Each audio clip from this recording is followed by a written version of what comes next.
Let's open up with a word of prayer. Father, thank you as we continue to go through this material from the book Changes That Heal by Dr. Cloud. I pray that you would continue to bless and show us things about ourselves, things that maybe we haven't noticed before. Help us to understand our own development and our own growth in you. And as we talk about becoming adults, to know that that's not something that just happens with age chronologically, but there's emotional, mental, psychological, spiritual development that has to occur for us to become adults. I pray, Father, that we would lay hold of these truths and find benefit from them. We pray all of this in your name. Amen. All right, so Becoming an Adult, Part 1. Our big idea is that adulthood is the stage where a person comes into their own identity, relates equally to other adults, and exercises authority, responsibility, and competence. So we'll be going through more or less all of these concepts as we go through this material tonight. So identity, equality with others, other adults, authority, responsibility, and competence. So, what is adulthood? What is adulthood? As I stated, it's more than just you hit a certain age and poof, you're magically an adult. Now, maybe in the eyes of the law you are, but there are certain things that you are supposed to do in terms of your own personal development that take you to a place of actually being an adult and not just chronologically. Adults have the freedom to make their own decisions without permission from others, to evaluate or judge their own performance, to choose their own values and opinions, to disagree with others freely, and to enjoy sexual relations with an equal spouse. So when we're talking about what it means to be an adult, this is a good encapsulation of what that looks like in actual practice. Okay? So we will kind of go through some of this sort of stuff as we look at, first, the nature of the problem. Everyone who has ever lived has encountered a particular problem. Being born a little person in a big person's world and being given the task of becoming a big person over time. All right, so these are some of your first fill-ins. This is how we start, isn't it? We start out, as Bill Cosby said, I started out as a child, right? I started out very small. And there are all of these other bigger people around me, and they want me to grow, they want me to change, they want me to develop, and I don't know how to do that. And so without somebody actually shepherding you through that process, it's going to generate some problems. Because let's face it, not all of the adults in our lives when we were children did a really great job actually helping us to grow and to develop and to know how to be a big person and all of the things that entails. Is there anybody here who feels like they had a perfect run and the perfect people to help them and aid them become a completely mature human being by the time you reached physical adulthood? Now, none of us had that, right? There were gaps, let's call them. Not only gaps, but there were also probably wrong paths, right? Going down certain ways that maybe were not helpful to developing into adulthood, changing from a little person into a big person. So becoming an adult is the process of moving from what might be called a one-up and one-down relationship into peer relationships with other adults. So what I mean by one-up and one-down is that between a relationship between one person and another, one of them is up and has authority and has command, if you will, and one is down, who is subservient, who is not in charge, who is there to receive orders. as a child, that's how it's set up, and that's how it's supposed to be set up, right? If a child is in charge, that is a recipe for chaos, because they don't know what they're doing, and they don't know how to do life. But the process of becoming an adult is moving from that, because that's where we necessarily have to start. But we move from that into a peer relationship, where I'm an adult, you're an adult, and we have an equal kind of standing with one another and can have a relationship that is different from parent-child. What you'll sometimes find, though, is that there are people who are chronologically adults but don't know how to do that, who don't know how to be anything but the one-down partner in a one-up, one-down relationship. And so that's what we're going to be talking about. That's what we're going to be looking at. Adults who have not yet become big people feel one down to their contemporaries, or, and this is the other possibility, they defensively take the position of being one up on everybody else. This is what you will sometimes hear referred to as little man's disease, where it's the person who is small and they're acting bigger than they are. They're acting beyond who they actually are, beyond their capacity, beyond their ability. And it is evident to many people that how they are pretending themselves, how they're kind of acting in the world is not commensurate with what they actually are and what they're able to do. Becoming an adult is the process of taking on more and more power and responsibility as we become old enough to handle them.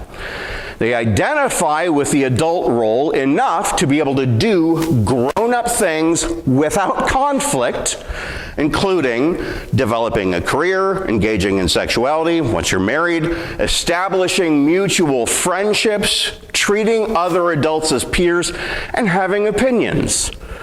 Right? Have you ever met somebody who is immature, who doesn't know how to handle the opinion thing? Right? You're like, okay, I understand that you are holding that opinion, but you have no basis for that opinion that you're holding. You've heard something that sounds good to you somewhere else, and you're just shouting it from the rooftops as if it's absolute truth, without an understanding of what it is you're actually saying. But part of becoming an adult is being able to form opinion. It's being able to treat other adults as equals, as peers, and all of that other stuff, developing a career, all of that. Adults establish a sense of competency over their lives, right? That's not something that you start out as a child with. Okay? Children are not born competent. Yes, of course, I know there are examples of what you would call a child prodigy within perhaps a specific discipline. Like you get a 4-year-old kid who can play the piano amazingly. That's not what we're talking about when we talk about competency. When we're talking about competency, we're talking about an ability to be competent in life, not just in one particular area. Some people will develop competency in one small area and think that means they're an adult. Okay? But competency means that you actually are able to do, if I go backward, a lot of those things from those lists together and at once. Right? Do grown-up things without conflict. If you have a tendency to develop competency only in one small area, that without conflict thing is almost certainly going to be a problem. Right? Conflict is going to be a big part of what will occur. There are 5 key areas where being an adult is exercised, and we'll go through all of these in just a minute, but power, expertise, office, influence, and submission. Now, you might look at that last one and think of how does being an adult have that as a component? Well, the reality is we are in submission, first and foremost, always to God. And he does establish different kinds of authorities in our lives to which we must, in some sense at least, submit. Now, perhaps not entirely in the one-up, one-down kind of relationship where you're completely at the mercy of someone else. All right? If you're an adult, you still have the power and hopefully expertise to be able to negotiate with people and to be able to have relationship on an adult kind of level. But all of those are key components or key areas of being an adult and how we exercise adulthood. All right, the biblical basis for authority. Okay, that's part of that power discussion. In the beginning, God made a glorious creation and entrusted it to human beings to govern and to rule. And he placed Adam and Eve in a position of authority over creation. Right? We see that in Genesis chapter 1, verses 26 through 28. Then God said, "Let us make man in our image, after our likeness, and let them have dominion over the fish of the sea, and over the birds of the heavens, and over the livestock, and over all of the earth, and over every creeping thing that creeps on the earth." So God created man in his image, and in the image of God he created him, male and female he created them. And God blessed them, and God said to them, "Be fruitful and multiply, and fill the earth and subdue it, and have dominion over the fish of the sea, and over the birds of the heavens, and over every living thing that moves on the earth." And what we see in this is the design that God had in mind for adult, competent humanity is power.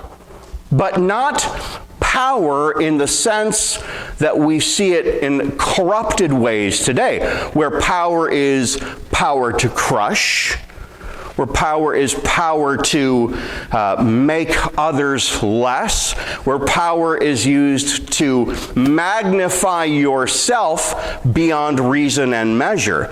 Those are abuses and corruptions of power.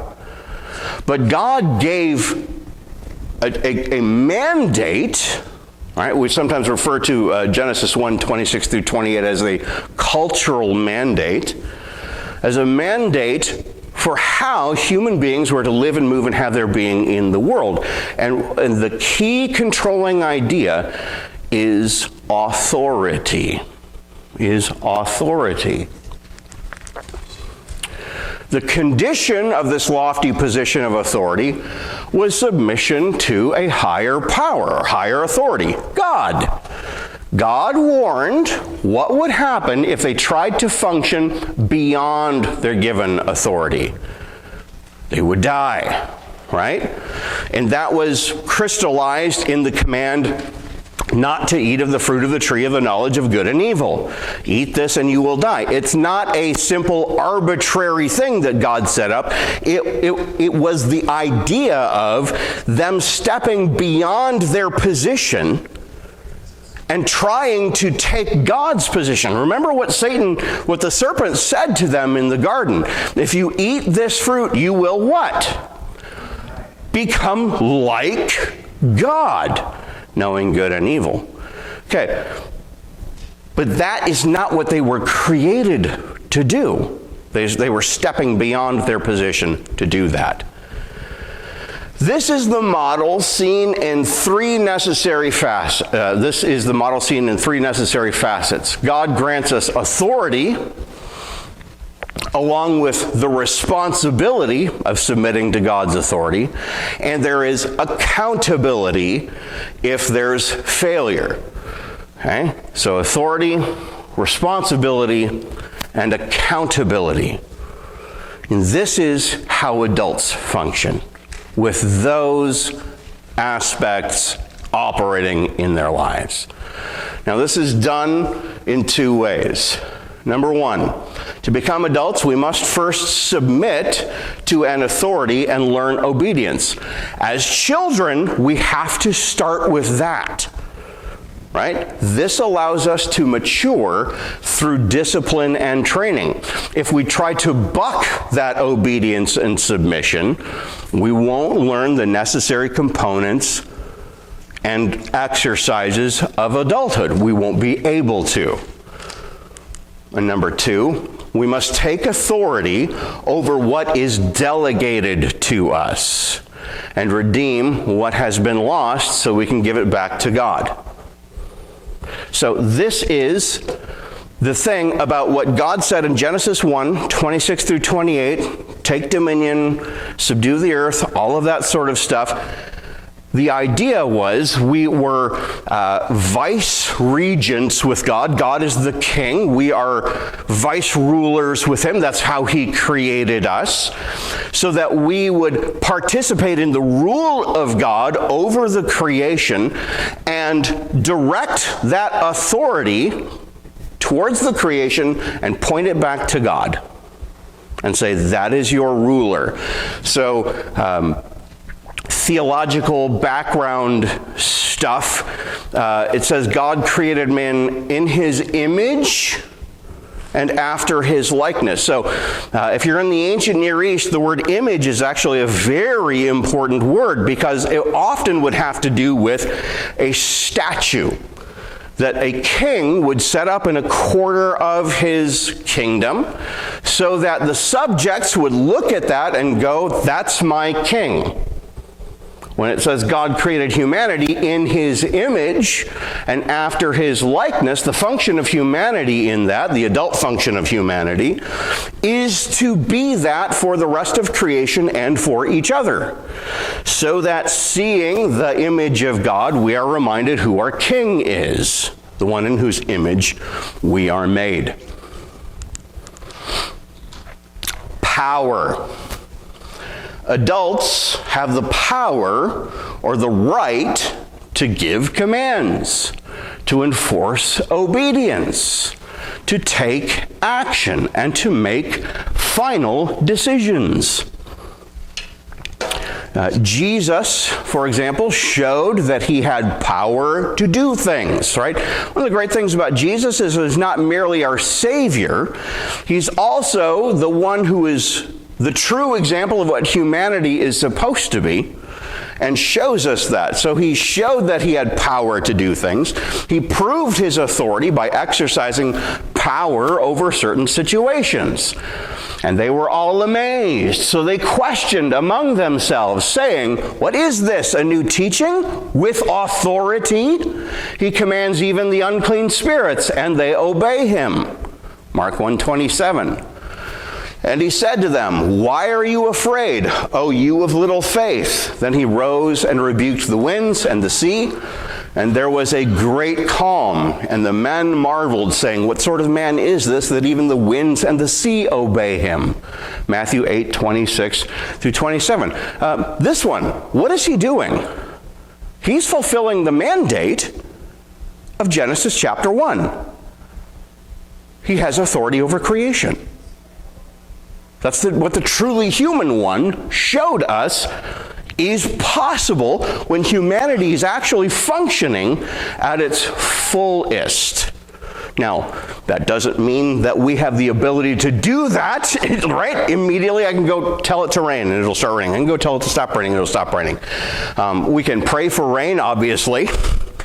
But it is fascinating, for example, that when the disciples are in their boat and they see Jesus walking on the water, Peter does what?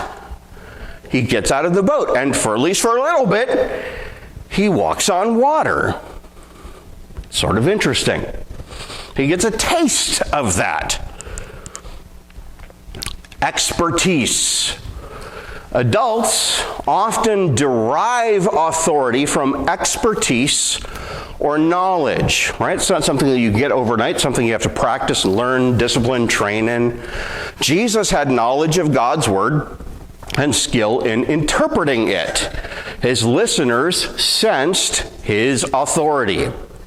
And when Jesus had finished saying these things, the crowds were astonished at his teaching, for he was teaching them as one who had authority, not as their scribes. Office. Adults have authority because of their office or the position that they hold. Sometimes that's the mere position of adulthood. Sometimes it's the office of parent, right? Parents, for example, have authority over their children. Now, delegated authority is authority that is given to someone, right? So as a parent, parents have authority delegated from God for that purpose, right? Jesus receives authority from the Father. For as the Father has life in himself, so he has granted the Son also to have life in himself. And he has given him authority to execute judgment because he is the Son of Man. John 5:26 through 27. Influence. Adults have influence in the arena in which they operate. What they do affects other people, right? After Jesus drove an impure spirit out of a man in the synagogue, news about him spread quickly over the whole region of Galilee, right? He showed influence, and that influence spread. Submission. The final part of being an authority is to be able to give up rights and serve others in submission. Jesus submitted to the cross and to his Father. Have this mind among yourselves, which is yours in Christ Jesus, who, though he was in the form of God, did not count equality with God a thing to be grasped, but emptied himself by taking the form of a servant. Being born in the likeness of men and being found in human form, he humbled himself by becoming obedient to the point of death, even death on a cross. Jesus shows us all of these different facets of adulthood, from power to expertise, to office, to influence, to submission. Just as Jesus became an authority in these different aspects, we are to grow up and become an authority in exercising power, holding the offices he has given to us, developing expertise, using earned influence, and submitting to others. Okay? That's what it will look like in a kind of a very minor snapshot to be and to become at least adults. 4, a developmental perspective. If becoming an adult is a task that requires power and expertise, it's easy to see why it's so difficult. Because we don't start there. When we are born, we have very little of either. It all resides in other people, and we're so much smaller than they are. But as we talked about with the development of things like bonding, where we bond with mom, we bond with dad, and we begin to internalize the love that they show us so that we're able then to carry about, with some distance between us and mom and us and dad. The same thing is true with all of these things like power, expertise, office, influence, submission. We have to internalize those things. But that means then that we actually have to encounter them, and we have to practice them. And it's a long process. As we continue to grow and increase in wisdom and stature, we gain more ability and expertise to do things through the process of internalization and identification. Internalization, which is what I was just talking about, the internalizing of all of these things, seeing it done right, or hopefully seeing it done right. So internalization, and then identification. We internalize aspects of our parents, right? That's the first relationships that we have. So that's where we begin this process of internalization, and we identify with them as role models, right? You'll see little Johnny toddling behind Dad, wanting to do the things he sees Dad doing.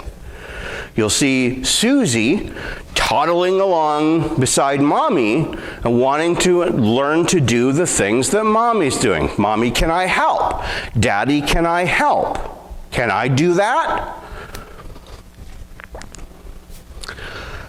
Through this identification with authority figures, we learn to take in their roles and become like them. This path to adulthood lasts about 18 years or so, give or take, right? For some people, it's way longer. For some people, it's slightly quicker. But generally speaking, and that's why legal adulthood, for example, is recognized at 18, even though certain things are still beyond the legal reach of an 18-year-old. The early years. The early years. In the beginning stages, the main internalization is love. Learning that the big person who cares for us is loving builds a bond that allows us to internalize aspects of them, like other things just beside their love, right? We see, so this is, the schoolyard thing of my dad can beat up your dad, because I have this conception that my dad is invincible.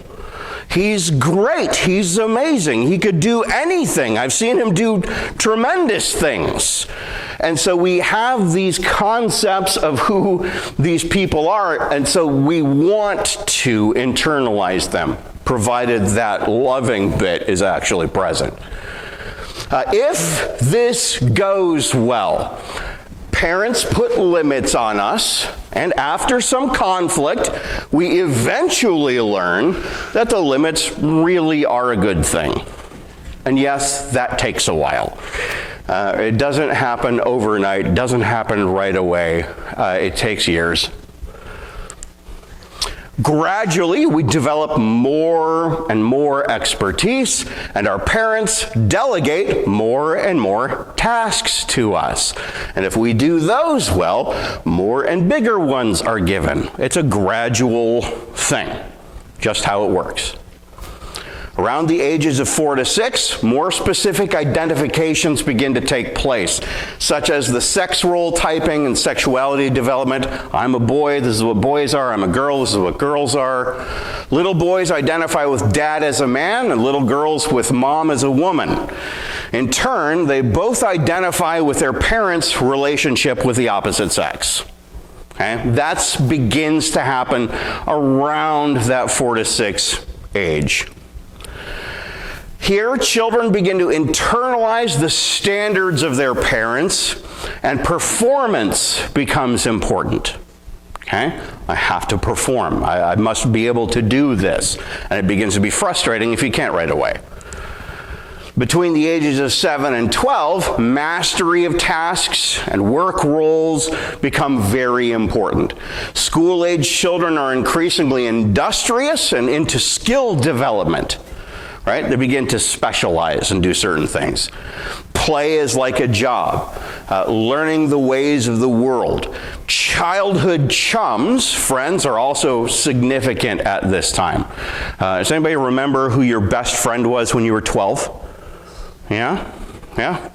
That's when it really began to stick, around that stage of development.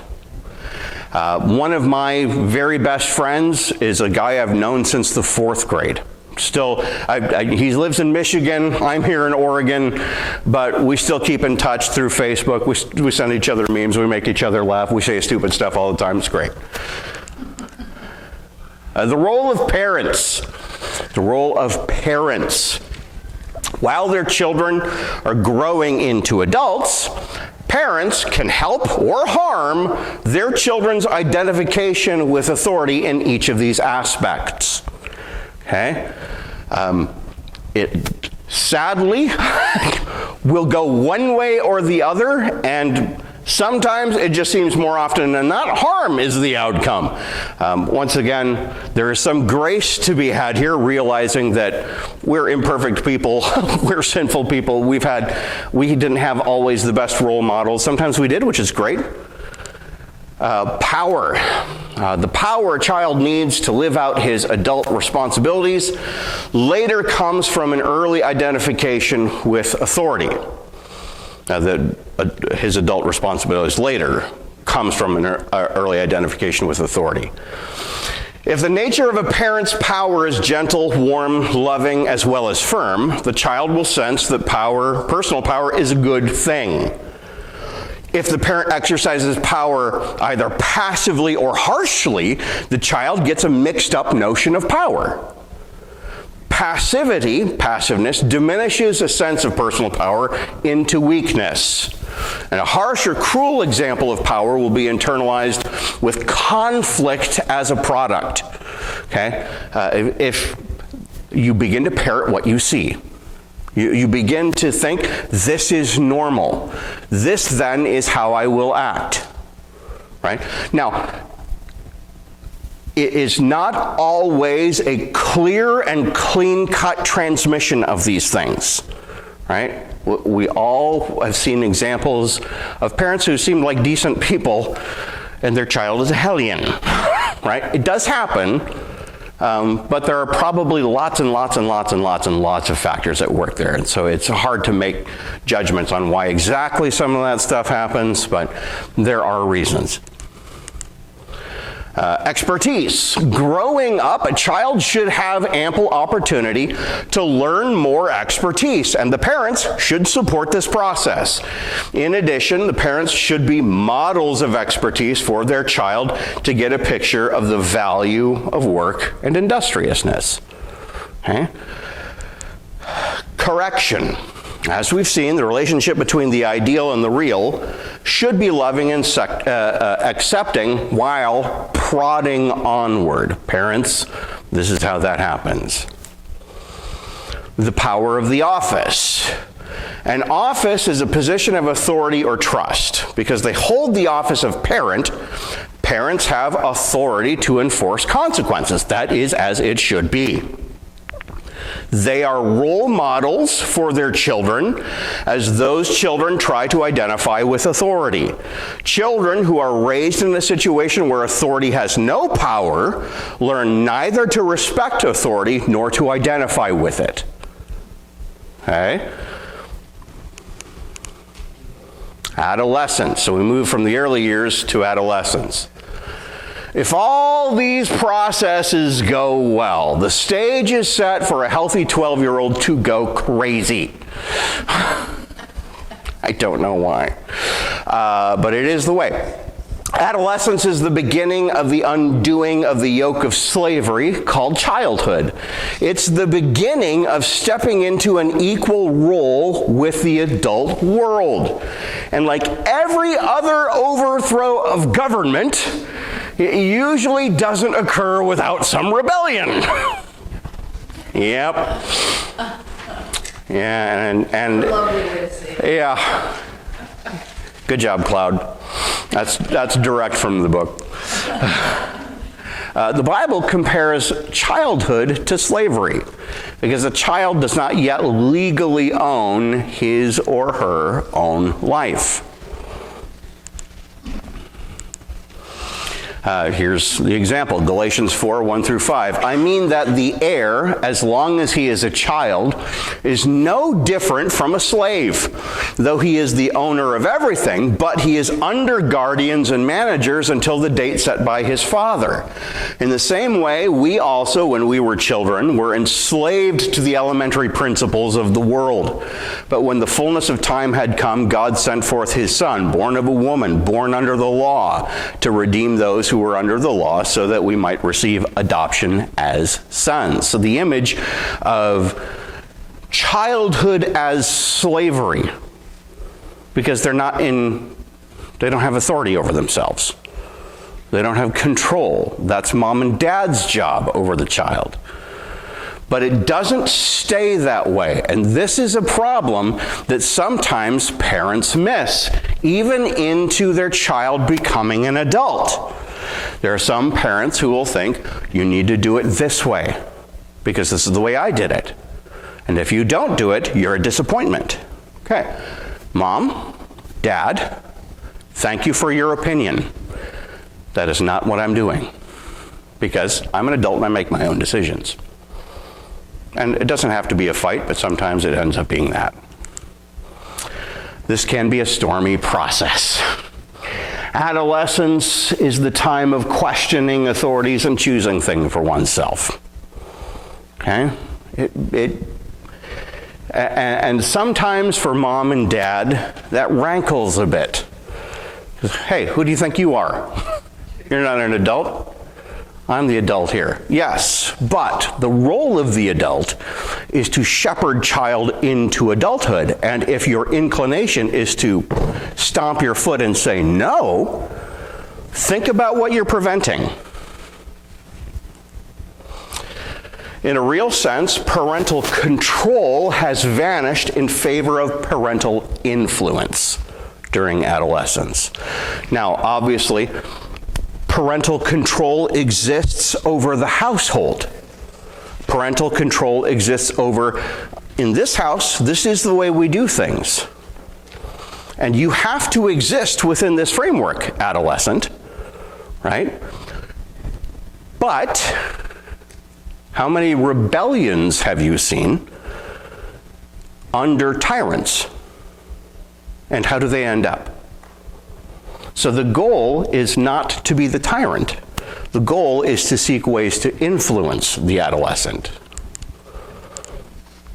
In this wonderful time of life, all sorts of things prepare one for adulthood proper.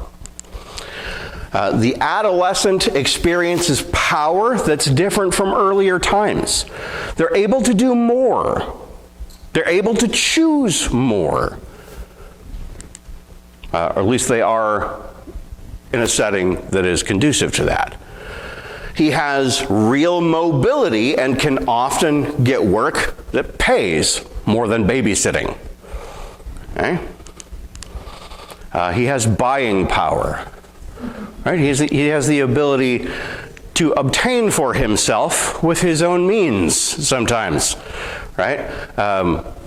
I'll use the example of my son who's in the room, who has his own job, who sometimes I just want to stop on my way home and get my own dinner, right?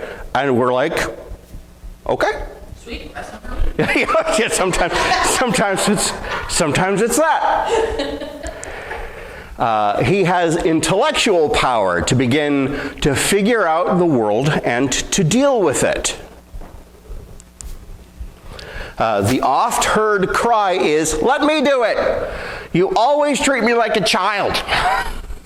Right? And it's got that high-pitched sort of thing. Like, okay, kiddo.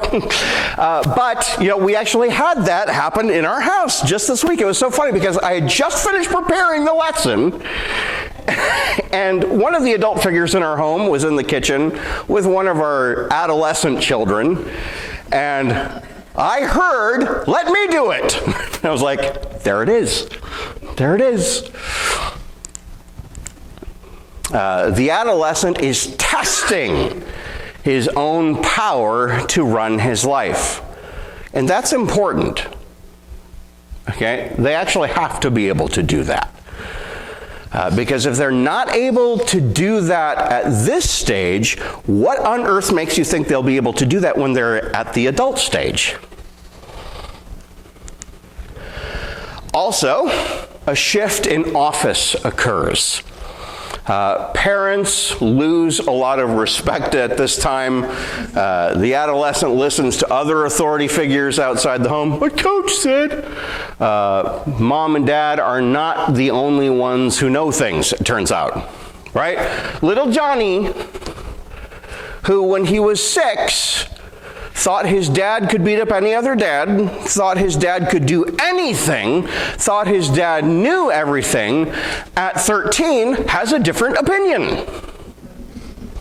He's learned something different. Yeah, yes. Adolescents begin to learn to recognize their real skills and talents so that they can take authority in this area. They aren't ready to pick up a career, but they are discovering their basic interests and talents during adolescence.